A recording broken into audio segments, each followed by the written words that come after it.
Hello बच्चों, let's read the question.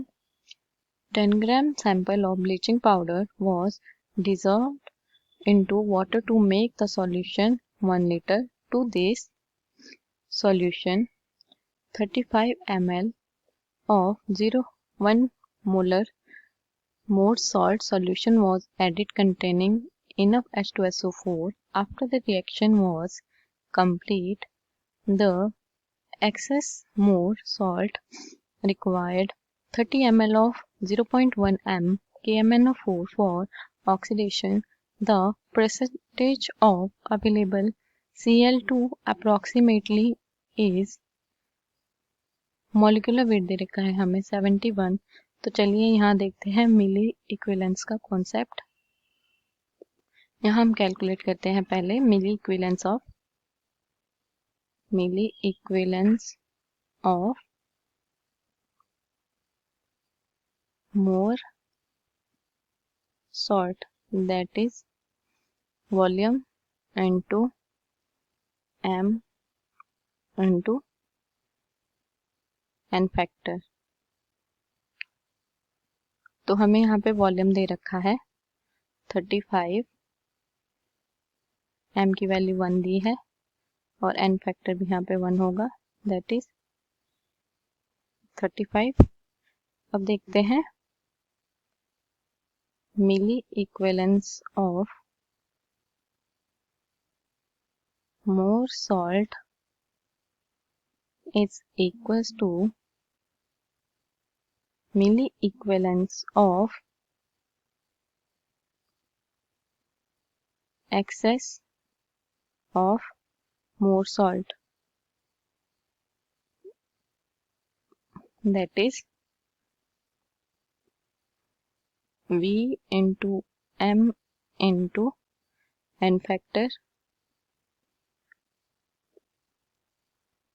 यहाँ पे हमें वॉल्यूम दिया है एक्सेस में 30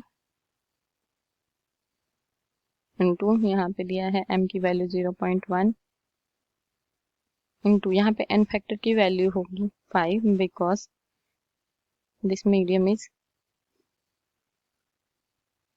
एसिडिक। तो यहाँ पे जो है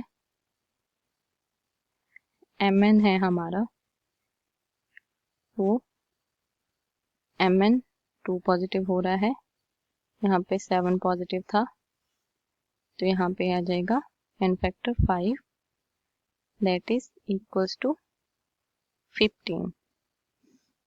तो अब हम देखते हैं milli equivalence of Mohr salt that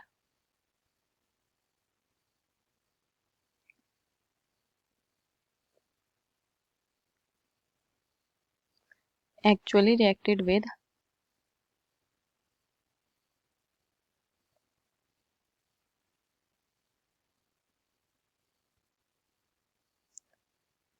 bleaching powder।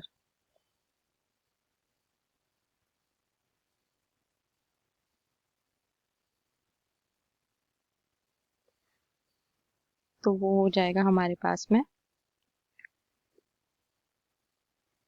Milli equivalence of Mohr salt is minus milli equivalence of excess of Mohr salt, that is 35 minus 15 is equals to 20। तो यहाँ पे आ जाएगा हमारे पास milli equivalence of Cl2 is equals to 20। तो weight of Cl2 is equals to 20 into 10 raised to power -3, wait हमें दिया है 71 डिवाइडेड बाय 2, जब हम इसको कैलकुलेट करते हैं तो हमारे पास आता है 0.71 ग्राम। परसेंटेज कॉम्पोजिशन देखते हैं अब।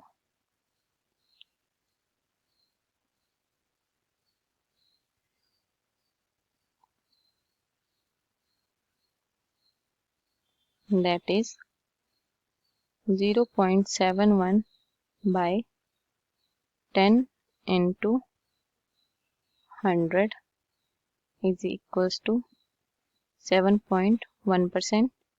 10 is here, weight of bleaching powder. Hope you will understood it well. Best of luck.